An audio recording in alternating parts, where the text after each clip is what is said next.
할렐루야. 우리 옆분과 인사합시다. 하나님 우리 함께 하십니다. 시작. 하나님 우리 함께 하십니다. 우리 얼굴 보고 원수 보듯 하지 말고 진짜 천사를 보듯이 당신의 얼굴을 보니 하나님의 얼굴을 보는 것 같습니다. 시작. 당신의 얼굴을 보니 하나님의 얼굴을 보는 것 같습니다. 네, 반갑습니다. 다 저를 주목해 주시기 바랍니다. 제가 재미있는 그림책 한 권을 소개해 드리도록 하겠습니다. 스페인 볼로냐 아시죠? 스페인 볼로냐에서 올해의 일러스트레이터로 뽑혔고요. 일본의 북 디자인 콩쿠르상 작가인 재밌어요. 주나이다, 일본 사람입니다. 주나이다의 책입니다. 의라는 책입니다.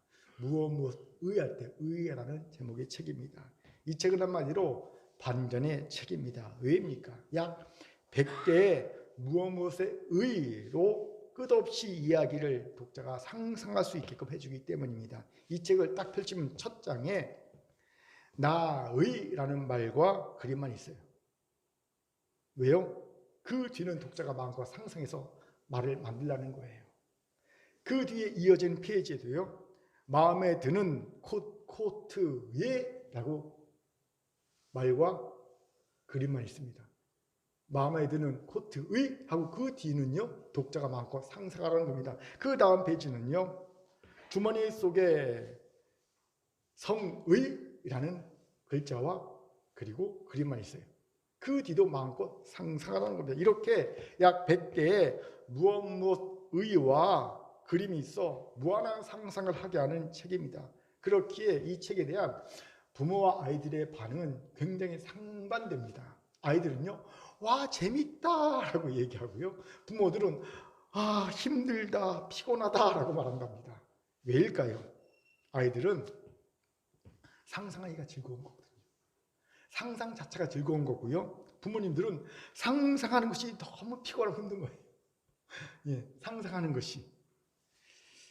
저는 이 책에서 작가의 기발한 반전의 아이디어에 감탄하면서도 흥미로운 통찰을 얻을 수 있었습니다. 그것이 무엇일까요? 반전의 계기는 남이 줄 수 있지만, 반전의 계기나 반전의 기회는 누군가가 나에게 줄 수 있지만, 결국 그 반전을 완성하는 것은 내 몫이구나, 자기 몫이구나 하는 통찰이었습니다. 그렇습니다.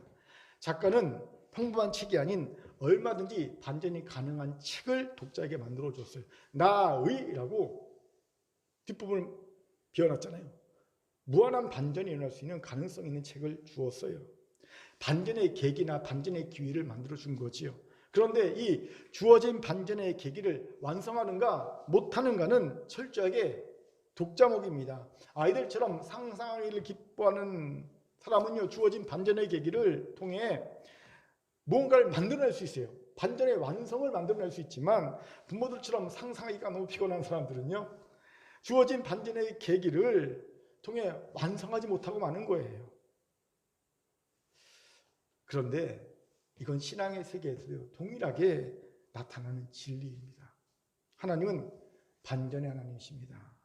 앞에는 넘실거리는 홍해가 있었고요, 뒤에는 철병거를 몰고 온 애굽의 군대, 바로의 군대가 쫓아오고 있었습니다. 절체절명의 순간이었지요. 그때 하나님은 그 누구도 생각하지 못한 위대한 반전을 이뤄내십니다. 갑자기 홍해를 가르시고요, 그리고 이스라엘 백성들을 홍해 바닥을 걸어서 건너게 하시는 반전을 일으키시죠. 그런데 이런 반전의 하나님은요, 이때만이 아닙니다. 성경 곳곳에 나타납니다. 그렇기에 하나님은 반전의 하나님이라는 증거를 성경 많은 곳에서 우리가 발견할 수 있습니다.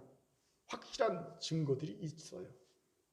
여기서 흥미로운 사실은요, 하나님의 반전은 반전의 계기 혹은 반전의 기회라는 성격이 짙다는 거예요.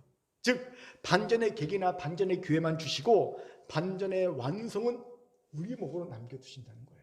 하나님의 반전은요, 마치 주나이다의 책 무엇의가 반전의 계기만 주고 그 나머진 독자의 상상에 맡기듯이 말입니다.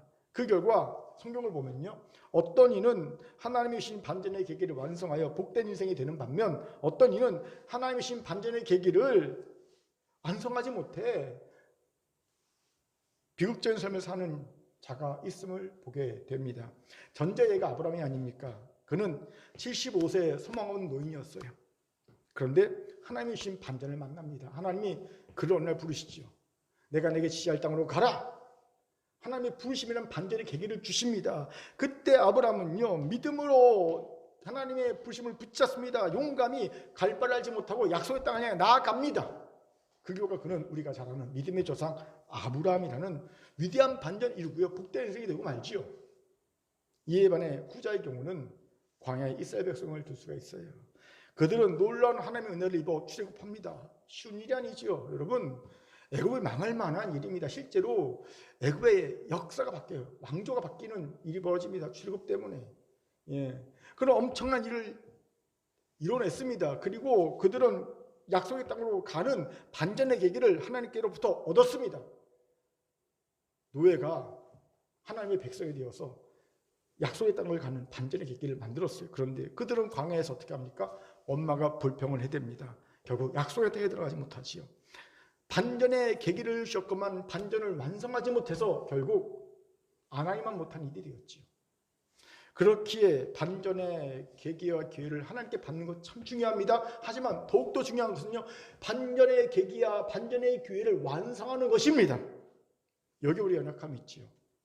반전의 하나님은 오늘도 그의 사랑하는 백성들에게 그 인생을 반전시킬 반전의 기회와 은혜를 주십니다. 계기를 주십니다. 그런데 대다수의 백성들은 그 은혜를 받아 찾고 삼지 못해요. 선용하지 못합니다. 완성하지 못합니다. 결국 반전의 기회를 받지 않은 마도 못한 인생이 되고 마는 거예요. 안타깝습니다.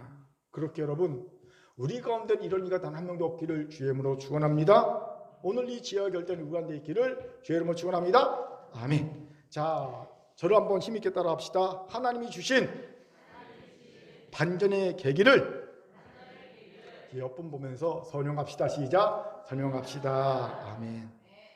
여러분에게 오늘 본문이 귀한 통찰을 주지요. 왜입니까? 본문에서 우리는 하나님이 주신 반전의 계기를 완성하여 구원과 회복과 평화를 누리고 있는 사무엘 선지자와 이스라엘 백성의 모습을 볼 수가 있기 때문입니다. 무슨 말입니까? 이걸 알려면요, 좀 배경 지식이 있어야 합니다. 엘리 대제사장 때 이스라엘 백성들은요, 법궤를 앞세워 대적 블레셋과 민족의 사활을 건 일전을 치릅니다. 그런데 그 결과는요, 놀랍게도 대패였어요.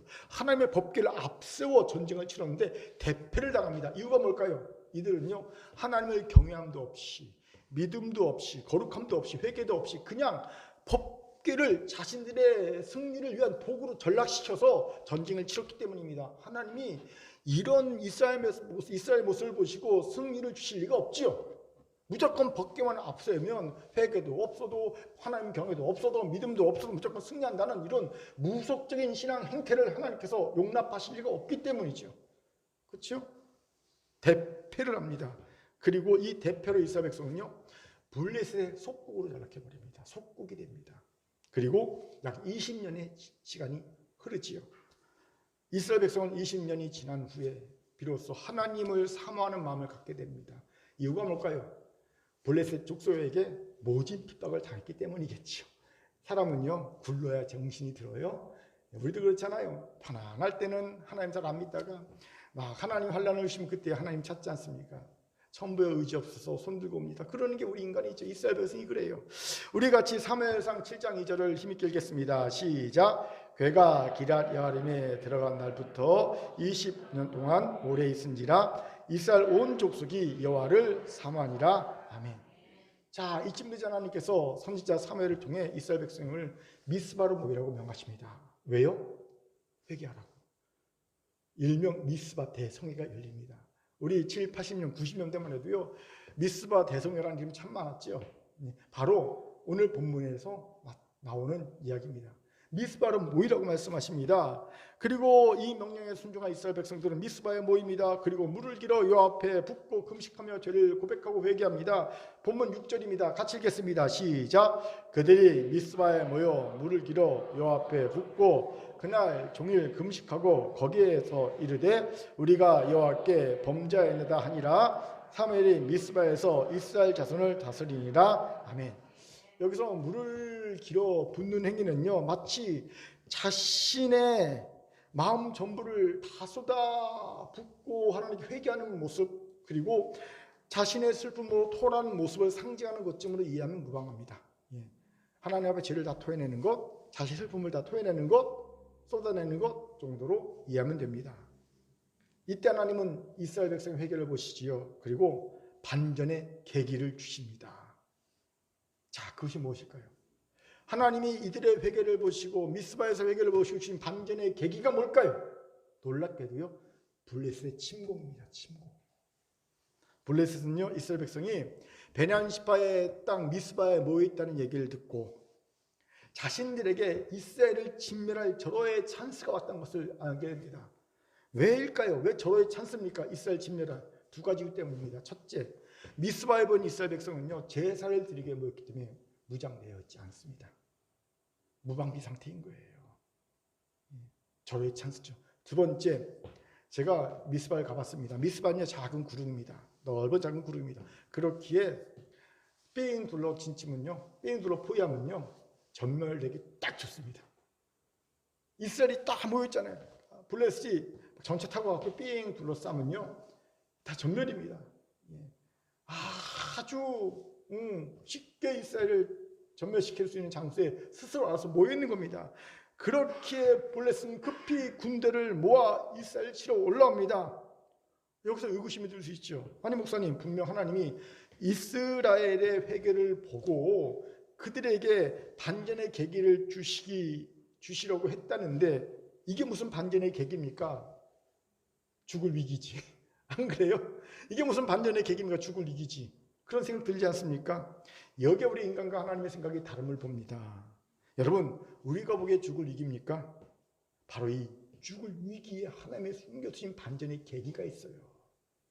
원래 위기가 위험과 기회의 줄임말 아닙니까? 우리가 보기엔 위기입니다. 죽을 위기입니다. 하지만 하나님 보시기엔요, 반전의 계기입니다. 반전의 기회입니다. 여러분, 이것을 기억해야 합니다. 그렇게 여러분의 삶에 죽을 위기가 닥쳤습니까? 그럼 원망 불평하기 전에 하나님이 숨겨두신 그 위기 가운데 숨겨두신 반전의 기회, 반전의 계기를 먼저 찾아볼 수 있어야 합니다. 찾는 자는 분명 발견할 수 있어요. 그런데 우리는요, 찾아보지도 않고 일단 죽을 위기가 닥쳐온 것 같으면 원망, 불평, 낙담, 좌절하게 급급합니다. 하나님, 제게 왜 이러세요? 하나님, 내가 뭘 잘못했다고 이러세요? 나 회개하려고 했잖아요. 나 열심히 살려고 했잖아요. 나는 회개하고 하나님의 뜻대로 열심히 살려고 한 것밖에 없는데 왜 내게 이러세요? 라고 하늘을 향해 불평을 쏟아냅니다. 여러분, 그렇기에 나 회개했는데 하나님의 뜻대로 열심히 살려고 했는데 그걸 결단했는데 삶의 위기가 닥쳤습니까? 그러면요, 원망, 불평, 낙담, 좌절하기 전에 그 위기 속에 숨겨두신 하나님의 반전의 계기, 기회가 있다는 사실을 믿고 찾아보세요. 찾는 자는 찾아질 겁니다. 그런 후에는요, 어찌해야 합니까? 여러분, 반전을 완성해야 합니다. 반전의 계기를 봤으면 반전을 완성해야죠.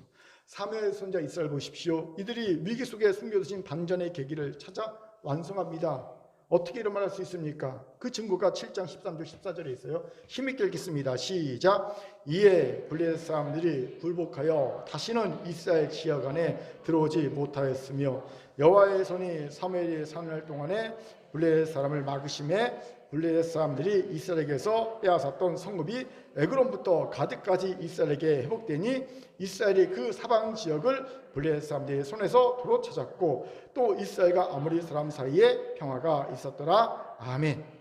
보세요. 놀랍게도 민족의 멸절당할 위기에서 도리어 이스라엘 백성은요, 블레셋을 굴복시켜버립니다. 멸절의 위기에서 상황이 반전됩니다. 블레셋을 굴복시킵니다.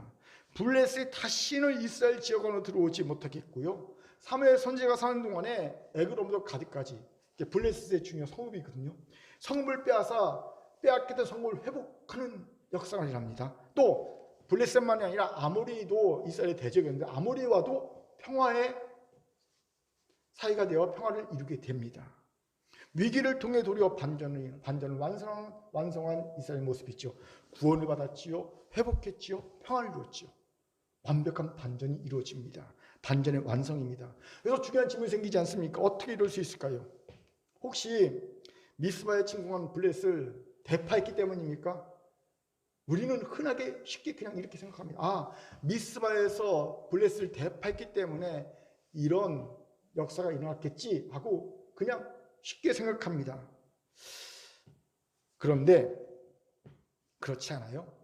블레셋은요, 한 번 전투에서 패했다고 이리 쉽게 포기하고 물러날 만큼 약한 민족이 아닙니다. 그들은요, 에게를 지배했던 강인한 해양 민족입니다.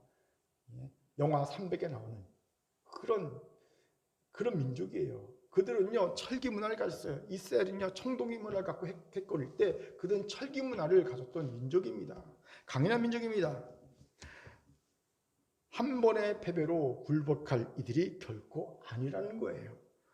물론 그렇다고 미스바 전투의 승리가 아무런 영향도 미치지 못했다라는 말도 아닙니다. 이건 분명히 반전의 계기 역할을 충분히 한 승리가 분명합니다. 반전의 계기. 이걸 만들어준 역할은 충분한 승리였습니다. 하지만 그동안의 굴복을 벗어날 반전의 계기, 그 이상도 그 이하도 아닌 딱 반전의 계기만을 준 승리였다는 겁니다. 그렇게 사무엘 선지자와 이스라엘 백성이 반전을 완성화된 이유에는요, 또 다른 이 미스바의 승리 외에 또 다른 무언가가 있다는 걸 우리가 짐작하게 됩니다. 그것을 찾아봐야 합니다.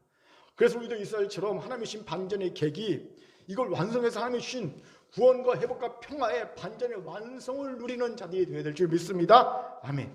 이를 주목할 구절이 바로 본문 12절이에요. 우리 12절을 힘있게 읽겠습니다. 시작. 사무엘이 돌을 취하여 미스바 샘 사이에 세워 이르되 여호와께서 여기까지 우리를 도우셨다고 그 이름을 에베네스가 아니라. 아멘. 흥미롭게도 하나님의 도우심으로 대승을 거둔 후, 미스바의 대승을 거둔 후 사무엘 선지자는요, 돌을 취하게 합니다. 그래서 미스바 샘 사이에 돌탑을 세워놓고 이름하기를 에베네스이라 칭합니다. 뜻은 여호와께서 여기까지 우리를 도우셨다라는 뜻이지요. 이것에 주목합시다. 왜입니까?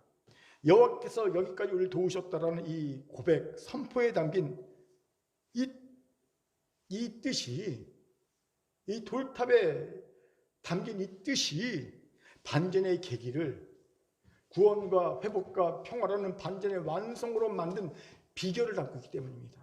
이 에베네스라는 뜻에, 이 선포에, 이 믿음의 고백에 반전의 계기가, 반전의 완성이 된 놀라운 비밀이 담겨 있어요. 그것이 무엇일까요?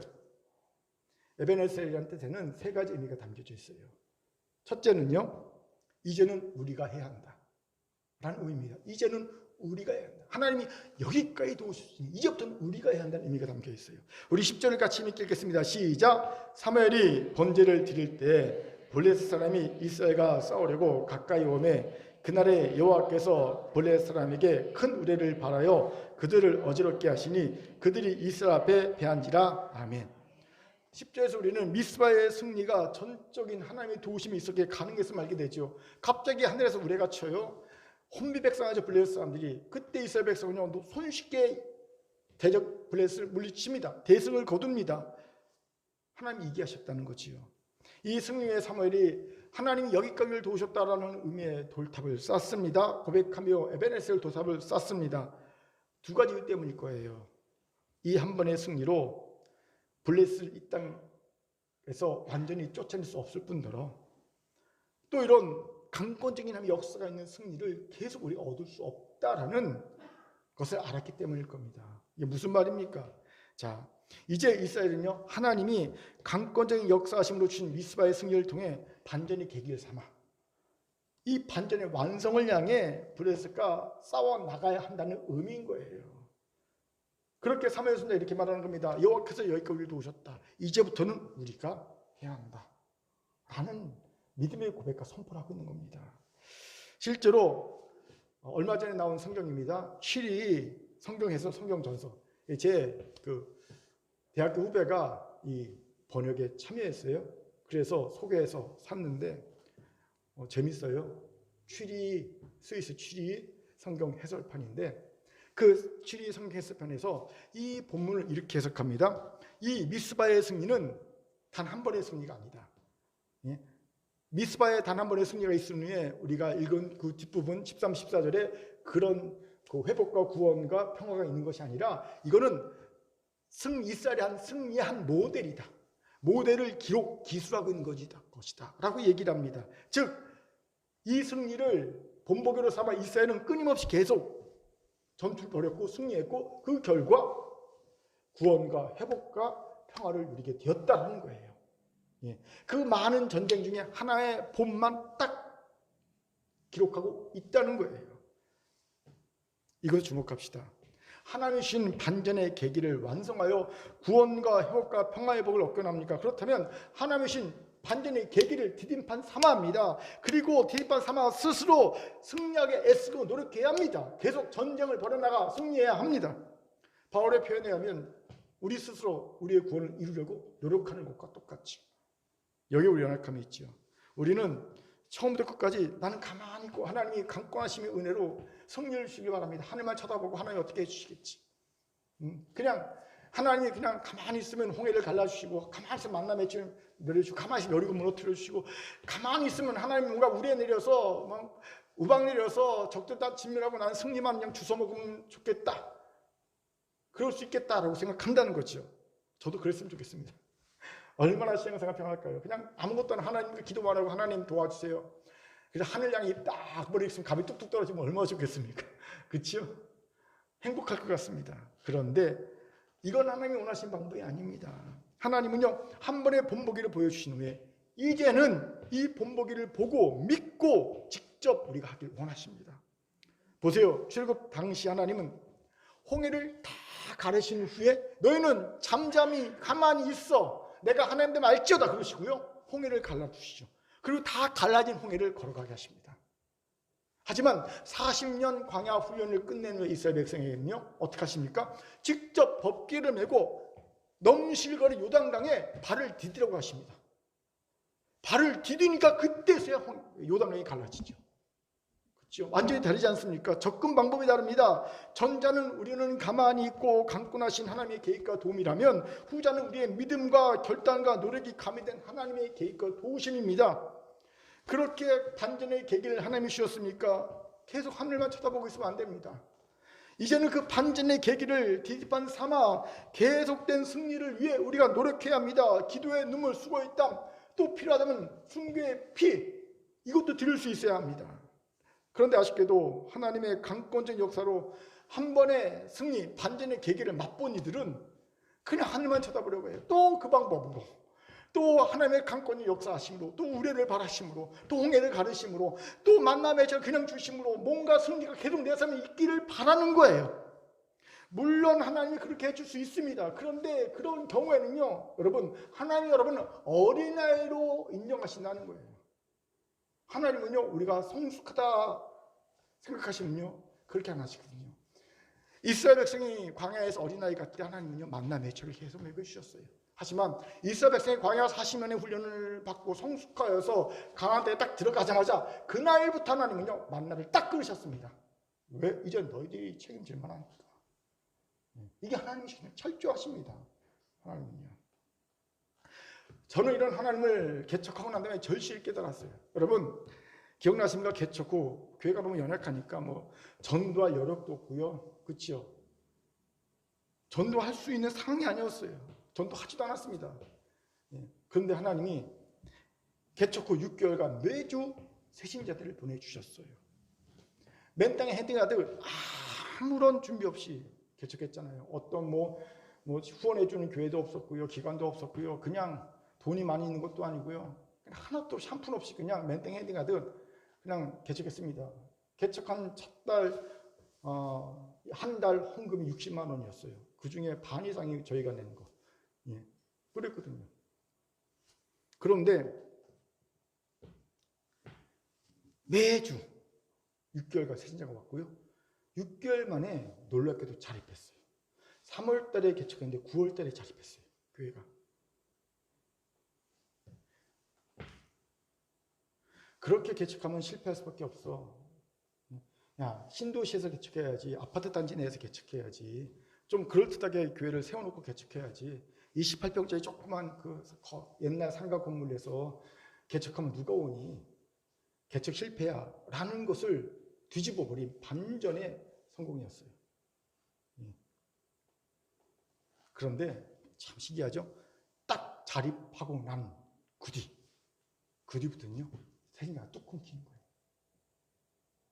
그렇게 가만히 있어도 그냥 들어오던 세신자들이 한 명도 안 오기 시작하는 거예요. 대신 한 명의 세신자를 얻기 위해서는 애쓰고서가 노력해 겨우 한 명을 얻을 수 있는 시대가 되었어요. 그때 깨달은 겁니다. 아, 여기까지도 왔으니 이제부터 내가 해봐. 이거구나. 아, 여기까지 내가 도와줬잖아. 이제부터 내가 해봐. 이거구나 깨닫게 되었어요.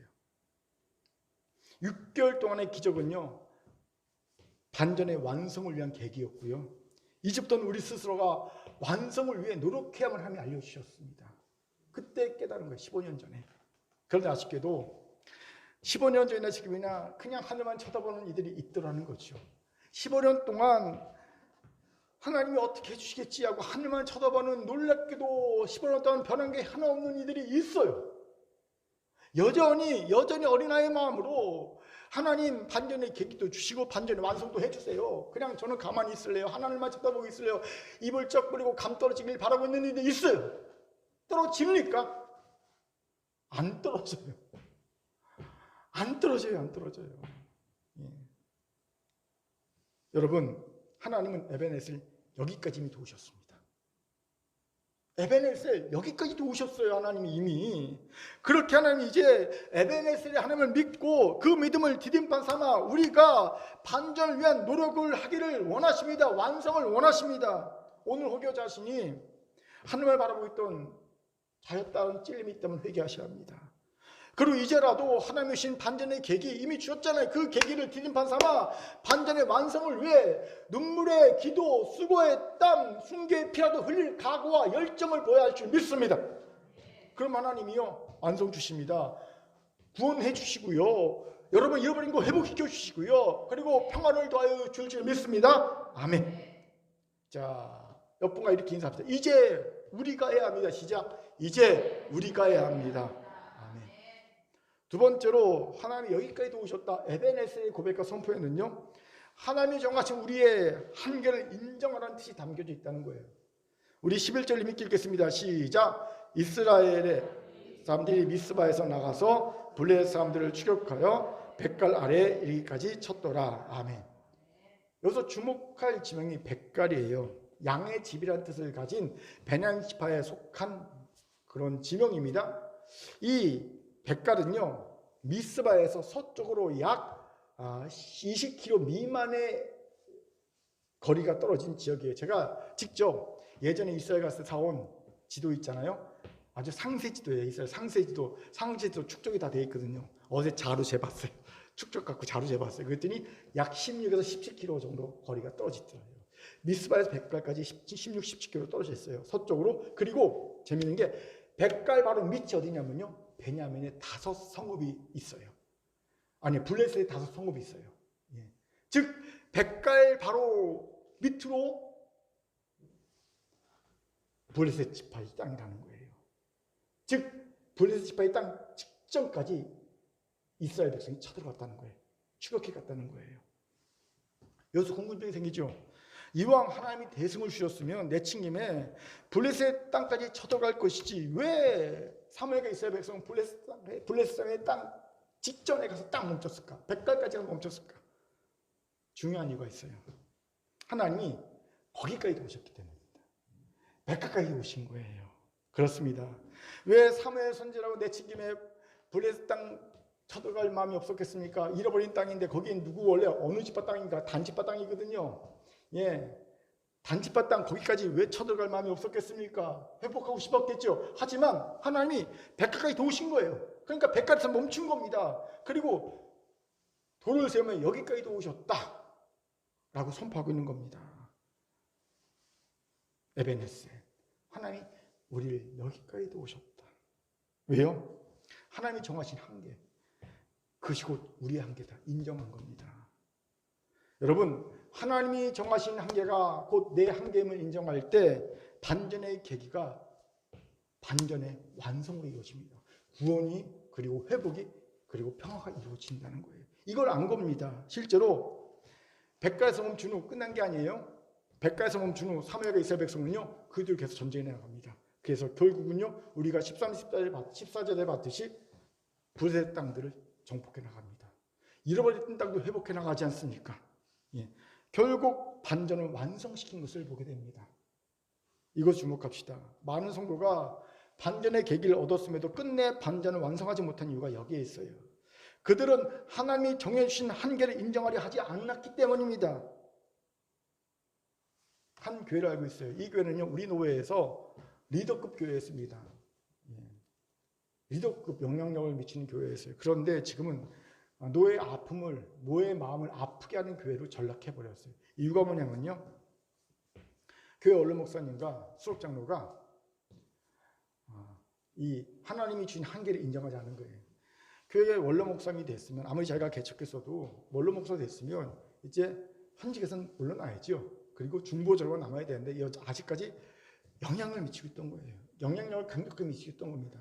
더위다가 수록 장로는 자기의 어떤 있어요. 자기의 이걸 유지하고 싶은 거예요. 새로운 목사가 와서 뭔가 새로운 개혁을 일으키고 반전을 일으킬 때 그게 싫은 거예요. 자기 영역을 침범하는 게 싫은 거예요. 그런데 이 수록 장로와 이 원로 목사가 마음이 딱 맞았어요.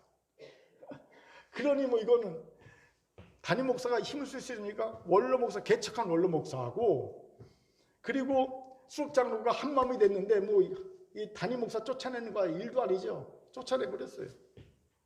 그 뒤로 교회가 급전직해버렸어요. 새로운 목사님도 계속 쫓겨나고요. 이제는 노예의 아픔을 주는 걱정거리가 된 교회로 전락해버리고 말았음을 봅니다. 안타까운 일이 아닐 수 없어요. 왜 이렇게 된지 아세요? 자신들이 하나님이 정하신 한계를 인정하지 않은 거예요. 여기까지야? 멈춰. 이거 인정하지 않은 거예요. 반면 하나님이 정하신 자신의 한계를 인정하고 딱 내려놓을 때 하나님이 놀랍게도 더 큰 사회장을 열어주신 목사님들 많이 봅니다. 예. 하나님 여기까지가 내 한계인가 봐요. 딱 내려놓을 때 하나님께서 또 다른 길을 화장 열어주시더라고요. 더 큰 사역을 하는 목사님들 여러 보았습니다. 여기에 중요한 질문이 생기죠. 왜 우리는 하나님이 정하신 한계가 곧 우리의 한계, 내 한계임을 인정하지 않을까요?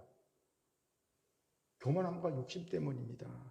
아담과 하와가 왜 하나님이 정하신 한계, 선악과를 따먹었습니까? 선악과가 뭡니까? 나는 창조주, 너희는 피조물, 한계, 선이에요, 선. 이 선 넘으면 안 돼? 넘으면 큰일 나? 딱 선을 그어놓은 게 선악과잖아요. 하나님처럼 되려는 교만함과 하나님처럼 되고 싶다는 욕심 때문에 이 선을 넘어버린 거 아닙니까? 한계를 넘어버린 거 아닙니까? 지금도 마찬가지입니다.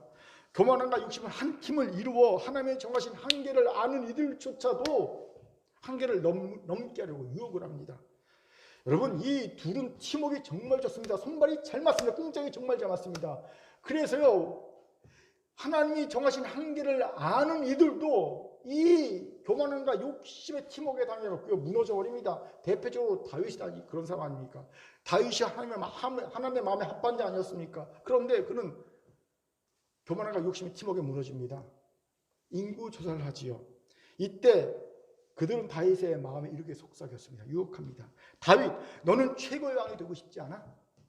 그렇다면 내가 이룩한 위대한 다윗 왕국의 힘을 한번 확인해봐. 인구 조사를 하면 바로 내가 이룩한 다윗 왕국의 위대한 힘을 확인할 수 있어. 얼마나 광대한 왕국이 됐는지 바로 알 수 있잖아. 내가 얼마나 위대한 일을 이룬 왕인지를 만천에 드러낼 수 있을 거 아니야? 속삭입니다. 교만함과 욕심이 한마음이 돼서 다시 유혹한 거고요. 다시 넘어가 버립니다. 인구조사하지 하나님이 반대하셨는데. 그 결과 여러분 비극은 누가 당합니까? 애꿎은 이스라엘 백성이 나갑니다. 3일 만에 7만 명이 온역으로 죽어버립니다. 전염병으로. 그렇게 여러분 교만과 욕심을 대적해야 합니다. 교만과 욕심 휘둘지 말아야 합니다. 어떻게 우리가 교만과 욕심을 대적하고 휘둘리지 않을 수 있습니까? 깊이 깨달아야 될 게 뭐냐면 교만과 욕심에 휘둘리게 되면 결국 남는 것은 비극과 죽음밖에 없다는 사실을 깨달아야 합니다. 휘둘리지 않는 힘이라는 책이 우리 도서관에 있어요. 휘둘리지 않는 책. 힘. 이 책에는 셰익스피어의 4대 비극을 통해 나를 지키는 힘을 얻도록 도와준 책입니다. 셰익스피어의 4대 비극 아시죠? 그 중에 이 책에 보면 맥베스가 나옵니다. 읽어봤을 겁니다. 맥베스를 통해서 이런 얘기를 합니다. 맥베스는요, 왕이 되고 싶은 욕망에 가득 찬 사람이었죠. 욕망에 휘둘린 자였습니다. 결국 그는 그 욕망대로 왕이 되긴 하지요. 하지만 단 하루도 행복하지 못했습니다. 심지어는 동지였던 아내가 자살합니다. 그리고 나라와 국민들은 전쟁에 내몰리게 되지요. 가족도 주위 사람들도 어느 누구도 행복하지 않았습니다. 왕이 되긴 했지만 욕망에 휘둘렸기 때문이지요. 이 책에는요, 이 맥벳을 통해 이런 말을 합니다. 소개합니다. 야망은 누구나 품을 수 있다. 그러나 인생의 궁극적인 승리는 야망에 휘둘리지 않는 사람만이 가질 수 있다. 큰 꿈을 가진 사람일수록 야망과 현실의 간극을 치밀하게 경영해야 한다. 제가 이 책을 읽으면서 그래, 이거 참 우리나라 대선 후보들한테 읽혀주면 좋겠다. 물론 듣지도 않고 변하지도 않겠지만 그 야망과 현실의 간극을 치밀하게 경영할 수 있는 능력이 있어야지 비로소 저 자리에 갈 수 있는데 알까라는 생각이 들더라고요. 질문 생기죠. 어떻게 우리는 교만과 욕심이 만든 욕망, 야망, 그리고 이 야망과 현실의 간격을 긴밀하게 치밀하게 우리가 조정할 수 있을까요? 경영할 수 있을까요? 간단합니다. 우리 힘으로는 못 됩니다. 우리 힘은 어떻게 우리 야망과 현실의 간격을 치밀하게 경영할 수 있겠습니까? 하지만 하나님은 함께 하십니다. 하나님이 함께 하시면 할 수 있습니다. 우리가 왜 말씀과 기도를 통해 성령의 인도를 받아야 합니까? 우리가 할 수 없는 이 아주 치밀한 경영을 하나님이 하게 하시거든요. 여러분, 그렇기에 말씀과 기도를 통해 성령의 인도를 받아야 합니다. 그래서 주님 말씀하시면 나아가면 되고요. 주님 멈추시면 멈추면 됩니다. 너무 간단하지요. 그렇게 하루라도 기도와 말씀 멈추면 안 됩니다. 하루라도 성령의 인도를 받지 못하면 안 됩니다. 특히 비전을 가진 리더들은 더욱 그럽니다. 비전을 가진 리더들이 기도와 말씀을 멈춰버리면, 성령의 인도를 받지 못하면 그의 비전은요, 야망으로 전락해버립니다. 그러면 자기도 불행해지고 자기 주변의 사람도 불행해지고요. 공동체 전체가 불행해집니다. 비극밖에 없는 거예요. 제가 이걸 항상 경계하고 두려워합니다. 그렇게. 그리고 저는 하나님이 정하신 제 한계에 대해 민감히 반응하려고 굉장히 애를 씁니다. 저는요, 하나님이 이게 네 한계야, 멈춰 그러면 멈출 각오라고 항상 단에 섭니다. 그룹 신화의 김동완 씨가 그러더라고요. 연예인의 수명이 다한 것 같아. 은퇴하려고 했다. 아마 자기만이 아는 그런 수명이 있었나 봅니다. 이 정도 되면, 이 정도 신호가 오면 내 연예인의 수명이 다한 거야. 그 생각이 있었나 봅니다. 근데 그게 와서 멈추려고 했다고 그래요. 저도 마찬가지입니다. 저만이 생각하는 제 한계가 있어요. 하나님이 멈춰라고 하는 신호가 있습니다. 여러 번 말씀드렸을 겁니다. 하나님이 새로운 메시지를 제게 안 주실 때, 제가 계속 옛날 메시지 울고먹을 때, 어쩌다 한 번은 그럴 수 있지만 계속 울고먹는 사람도 있잖아요. 했던 거 하고 또 했던 것도 하고. 그러면 저는요, 이게 하나님이 제게 이제는 네 한계가 와서 그만하라는 신호라고 저는 받아들입니다. 근데 참 감사하게도 하나님께서 계속 새로운 은혜를 주십니다. 새로운 말씀을 주세요. 감사할 뿐입니다. 여러분, 이 신호는요, 제가 말씀과 기도를 통해 성령의 인도를 받을 때만 민감 반응할 수 있어요. 감지할 수 있어요. 제가 말씀과 기도를 하지 않고 성령의 인도를 받지 못하면요, 아무리 신호를 줘도 몰라요. 둔감합니다. 그냥 아무 생각 없이 살아갑니다. 그냥 머리가 텅 빈 채 무뇌. 머리가 텅 빈 채 그냥 가는 거예요. 야망을 따라, 욕망을 따라 그냥 갑니다. 그리고 남들을 비극적으로 만들어버립니다. 내 주변의 사람들을 비극적으로 만들어버리는 거예요. 그렇기에 오늘 하나님의 정하신 우리의 한계를 알아야 합니다. 깨달았다면 그 한계에 순응해야 합니다. 인정해야 합니다. 그리고 이제는 가라하시면 가고 멈춰하시면 멈춰야 합니다. 그런데 놀랍게도 이 자세가, 하나님 내가 내 한계를 인정합니다. 하나님 내 한계라고 하시면 내가 인정하겠습니다. 이 마음을 갖고 가라하시면 가고 멈추면 멈추겠습니다. 멈추면 멈추겠습니다. 이 마음을 가질 때 놀랍게도요, 하나님의 신 반전이요 완성돼요. 에베네셀 여기까지 도우셨다. 여기까지 우리 한계야. 딱 고백한 뒤에 하나님 둘이요, 블레셋 지방의 성읍들을 정복하게 하셨고 회복의 놀라운 은혜를 주셨고 평화를 주셨듯이, 그런 반전의 계기가 반전의 완성으로 나타난다는 겁니다. 오늘 이 은혜를 누린 저 여러분 되길 주의 이름으로 축원합니다. 아멘. 자, 옆분과 인사합시다. 하나님이 정하신 한계를 인정합시다. 시작. 하나님이 정하신 한계를 인정합시다. 세 번째로, 하나님이 여기까지 오셨다. 에베네셀의 고백과 선포에는요, 역전 하나님에 대한 믿음의 고백이 있다는 거예요. 역전 하나님. 무슨 말입니까? 참 재미있게도요, 여러분, 이스라엘이 블레스를 쳐서 물리친 에벤에셀은요, 놀랍게도 20년 전에 이스라엘이 참패를 당한 아벡과 거의 동일지역입니다. 마치 이와 같아요. 여기가 미스바라면 저 건너편이 아벡인 거예요. 마주보는 지역. 그러니까 거기가 거긴 거예요. 예. 무슨 말입니까? 하나님은요, 20년 전에 법궤를 앞세우고 싸우다가 참패를 당하고 법궤까지 빼앗은 치욕적인 그 좌절의 그 패배의 그 자리에서 엄청난 대승을 거두게 하신 겁니다. 되갚아 주신 겁니다. 역전시켜 주신 겁니다. 이걸 지금 사무엘 선지자가 고백한 겁니다. 20년 전에 우리는 참패를 당했다. 부끄러움과 수치를 당했다. 그런데 하나님께서 20년 여기서 되갚아 주셨다. 승리해 주셨다. 하나님 여기까지 우리를 도우셨다. 믿음으로 고백하고 선포하고 있는 겁니다. 역전한 하나님을, 이것을 주목합시다. 하나님 역전하는 하나님이십니다. 그렇게 역전하며 진정으로 믿는 자들은 하나님이 반전의 계기를 주실 때까지 참고 기다릴 줄 압니다. 반드시 주신다. 지금은 내가 모욕을 당하고, 지금은 내가 수치를 당하고, 지금 내가 실패자가 됐지만 내가 참고 기다리면 언젠가 하나님이 반전의 계기를 주신다. 믿고 기다릴 수 있어요. 그리고 반전의 계기를 하나님이 주시면 그거 놓치지 않습니다. 기다려주기에 딱 붙잡고요, 반전의 완성까지 나아갈 수 있습니다. 여기 우리 연약함이 있어요. 이 역전 하나님을 믿지 못하는 거예요. 기다리지 못합니다. 그러니까 원하지 못하니까 조급해집니다. 아십니까? 잠언에 하면요, 어리석은 자보다 더 어리석은 자가 누군지입니까? 조급한 자예요. 잠언 29장 20절 우리 같이 읽겠습니다. 시작. 내가 말이 조급한 사람을 보느냐? 그보다 미련한 자에게 오히려 희망이 있느니라. 아멘. 말이 조급한 자는요, 조급한 자입니다. 여러분, 조급한 자를 보았습니까? 그런데 어리석은 자는 차라리 희망이 있다는 거예요. 이 조급한 자보다. 그러니까 제일 어리석은 자가 마음이 조급한 자예요. 그는요, 참지 못합니다. 기다릴 줄 모릅니다. 사단이요, 이런 사람을요, 얼마나 그냥 쉽게 여긴지 아세요? 이런 사람은요, 그냥 적당히 좋은 거 그 손에 딱 안겨주면요, 덥석 잡아버리거든요. 최고의 것을 기다리지 못해요. 마음이 조급하니까. 그냥 적당히 좋으면 그냥 덥석 잡아버립니다. 그러면 사단은 쾌재를 부리죠. 왜요? 이 손 가득히 적당히 좋은 걸 잡았기에 하나님이 그를 위해 예배하신 가장 좋은 것, 베스트의 것, 최고의 것, 최상의 것은요, 잡을 손이 없는 거예요. 하나님의 뜻이 어우러지는 거군요. 얼마나 좋습니까? 여러분, 사단은요, 우리가 생각하기에 흰 소복에 머리 길게 부르고 입에 이렇게 피 한 줄 찌 흘리면서 히히하고 나타나는 그런 잡기가 아니에요. 사단은요, 우리에게 항상 아주 말끔한 모습에 흰 사복을 입고 젠틀하게 나타나갖고 우리에게 좋은 것을 원합니다. 좋은 것을 원합니다. 왜요? 그래야지 잡으니까. 우리는요, 조급해지니까 일단 적당히 좋아 보여. 덥석 잡아버립니다. 끝이에요, 끝. 하나님의 반전의 계기는 그에게 돌아오지 않아요. 없어요. 원천 봉쇄되고 마는 겁니다. 그렇게 이제 여러분, 조급해지는 어리석은 마음을 버려야 합니다. 우리가 왜 조급해지는지 아세요? 왜일까요? 시계를 가지니까.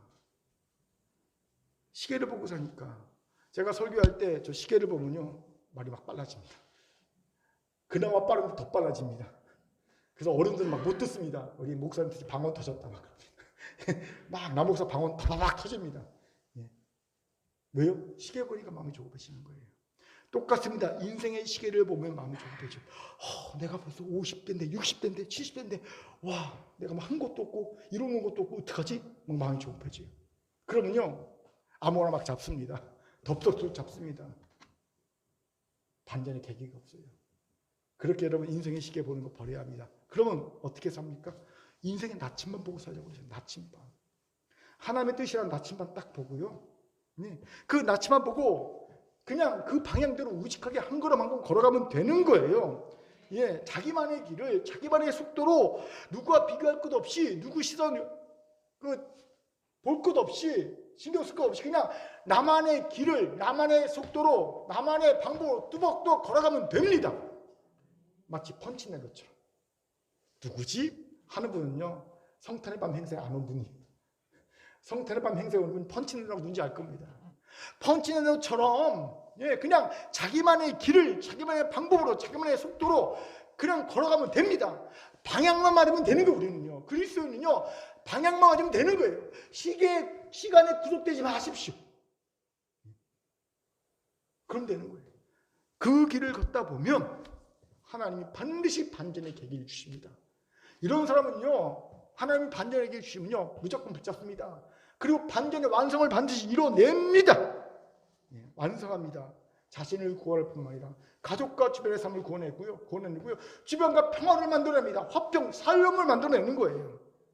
여기서 질문이 생기죠. 어떻게 우리가 주어진 반전의 기회, 계기를 놓치지 않고 꽉 잡을 수 있을까요?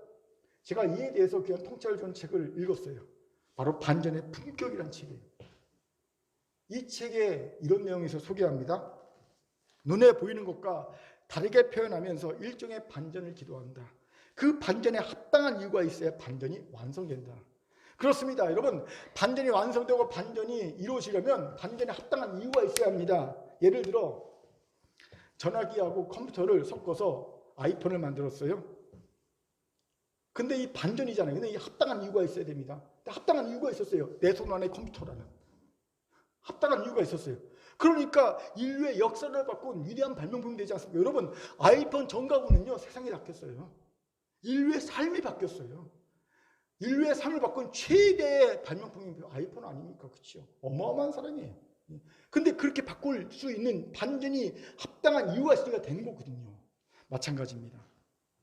하나님이 주신 반전의 기회를 놓치지 않으려면 합당한 이유가 있어야 돼요. 하나님이 내가 너를 반전의 계기를 줬는데 내가 너에게 반전의 완성을 줄 만한 합당한 이유가 네가 있어 라고 말하게 있어야 합니다. 바로 반전의 품격이 있어야 합니다.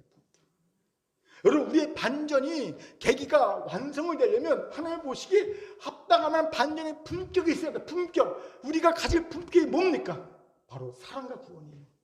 하나님, 구원하기 위해, 사랑하기 위해 반전을 완성해야 되겠어요. 내게 반전의 완성을 할 힘을 주세요. 도움을 주세요. 이 반전의 품격이 있어야 합니다.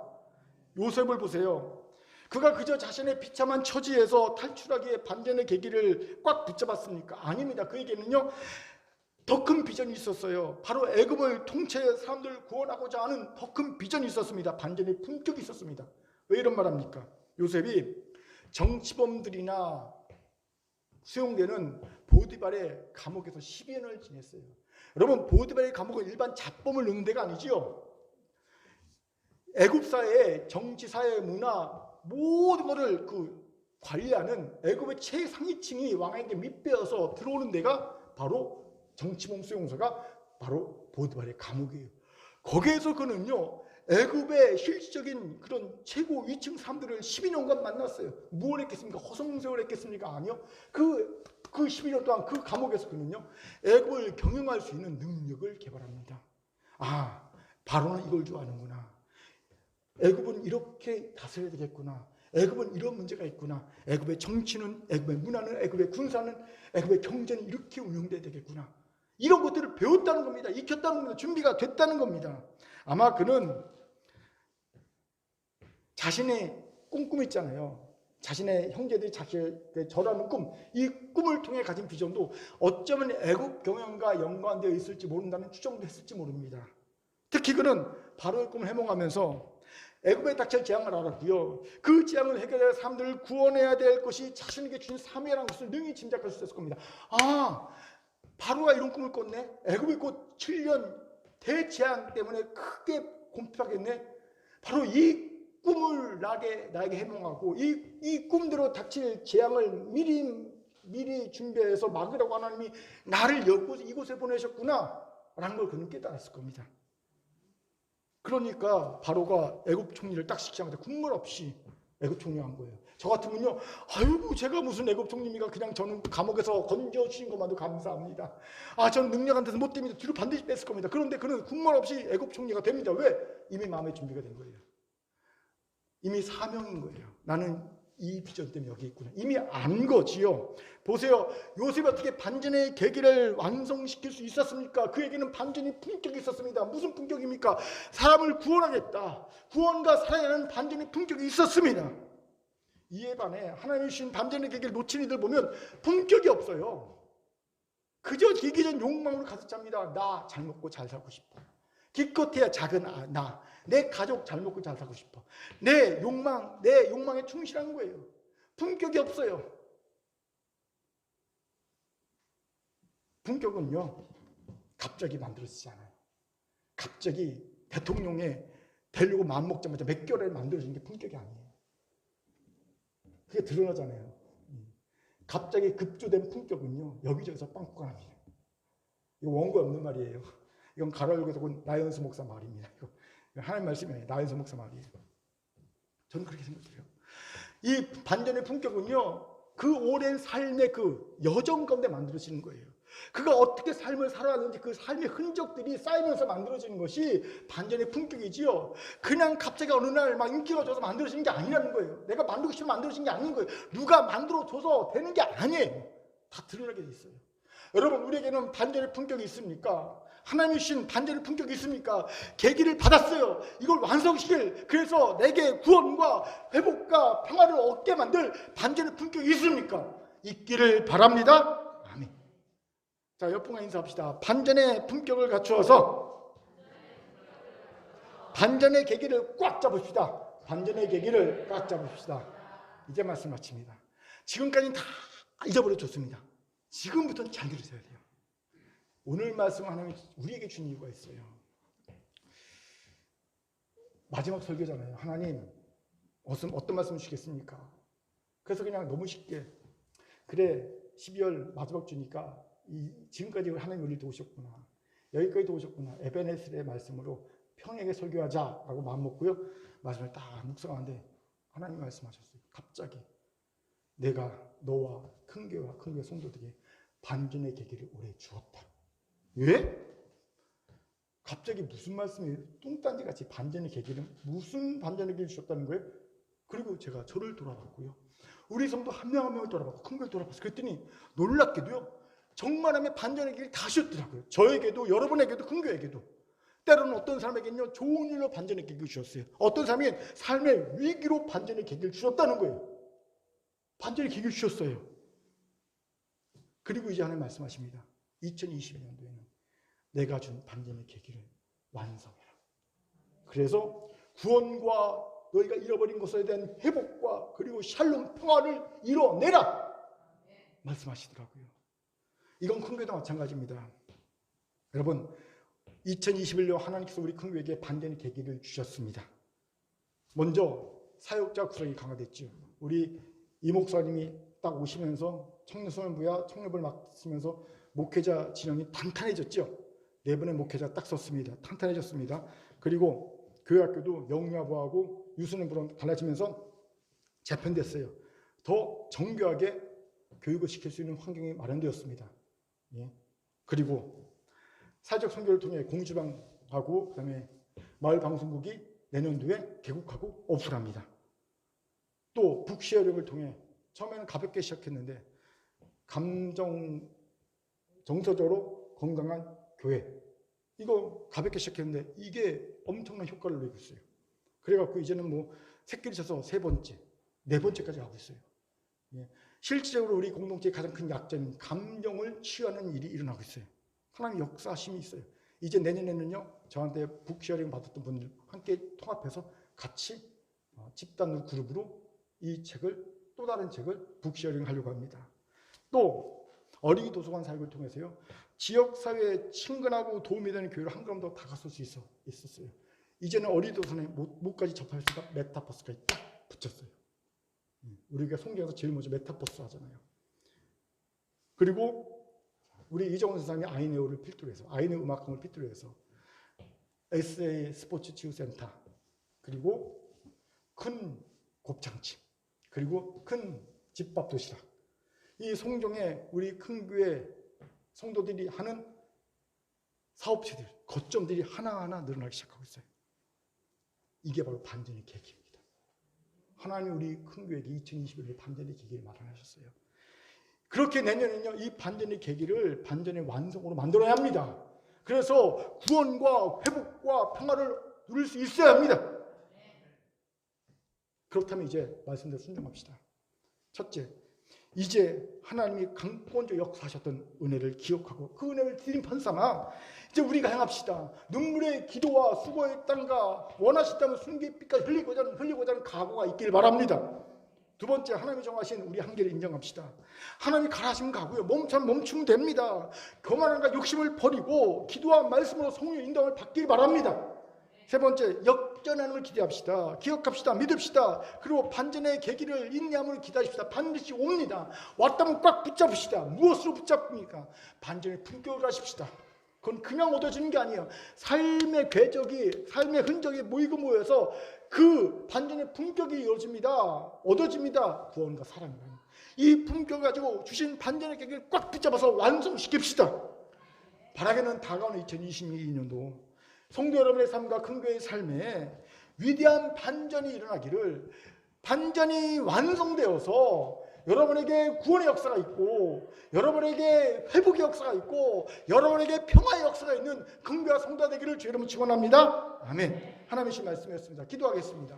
사랑과 자비 하나님 참 감사합니다. 하나님, 우리 큰교회 성도들에게, 큰교회에게 반전의 계기 주시니 감사합니다. 이제 하나님 이 반전의 계기를 완성하기 원합니다. 하나님 2022년도에 완성의 놀라운 은혜로 구원과 회복과 평화를 누리는 큰교회 되게 도와주옵소서. 감사드리며 예수님 이름으로 기도합니다. 아멘.